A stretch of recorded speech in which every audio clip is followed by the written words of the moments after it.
From the Detroit Free Press, in the heart of the Motor City, it's Thursday, June 4th. Here are today's top stories. Presented by Bush's Fresh Food Market. Bush's has over 4,000 Michigan products, including the freshest fruit and vegetables, meat, seafood, and baked goods. Stop by one of Bush's 16 locations for the personal service you expect from your neighborhood grocer.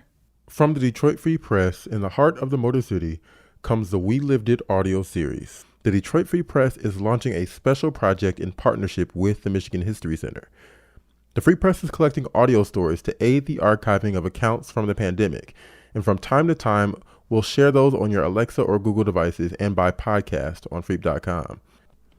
We'll be sharing stories of Michiganders from all walks of life.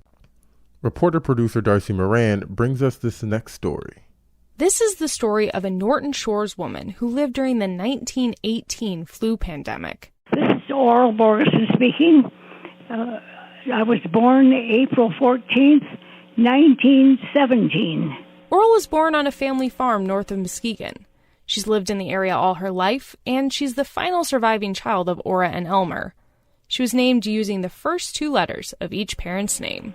I was a baby when the flu epidemic started, and I had an aunt and uncle who were kind enough to take in people into their home. My aunt took care of them. At that time, my mother was expecting another baby in December, and my father went and lived with his aunt and uncle so that he wouldn't have to come home and expose my mother and me. But subsequently, this aunt died from the flu that she caught while taking care of other people. I heard the story all my childhood about this wonderful thing that my aunt and uncle did. Yeah, so I've known this story as long as I can remember. That's Oral's daughter, Bonnie. And even if her mom was too young to remember much of the pandemic herself, Bonnie remembers well the story of her great-aunt Mabel Nielsen, too.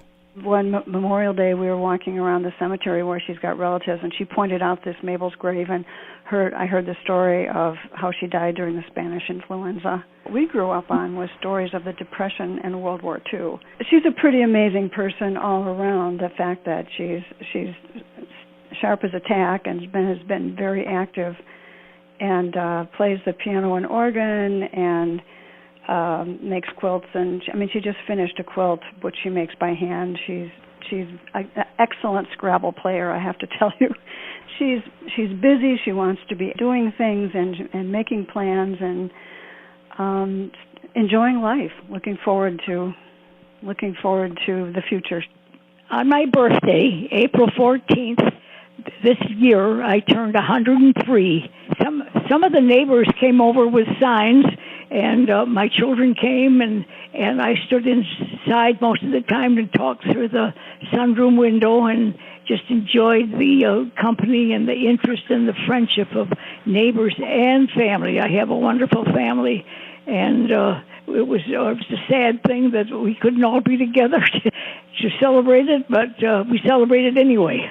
I like to knit, and I like to make quilts, and I've been keeping my hands busy so that I don't have too much time hanging on my hands.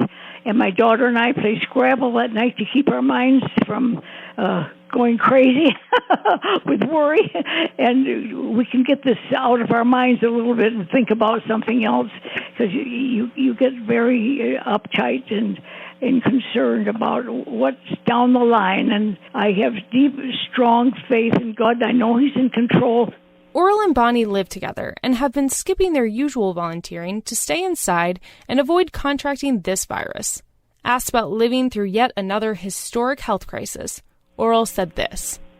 Well, it's the worst thing I've ever gone through, because, of course, I wasn't aware of that one. Next to the war and the bombing of in New York, things like that. But those didn't last so long. This is going on so long, and it's affecting everybody in some way. And it's just very hard on everybody, I think. So I'm hoping and praying that we'll soon be over this pandemic. It's quite an experience, but I really would have just been happy without it. but I am doing well, and my children take good care of me, and I'm as happy as I can be under the circumstances. I want to see the end of it, though. For the Detroit Free Press, I'm Tad Davis. Hundreds of people in Michigan have died as a result of the coronavirus, but to us, they're more than a number. The Detroit Free Press is telling the stories of loved ones lost due to the coronavirus. If you have a family member who has died and you would like to share their story, we'd like to hear from you. To share your story, you can leave us a voicemail at 313-444-2760 or fill out the form at our website. See you tomorrow.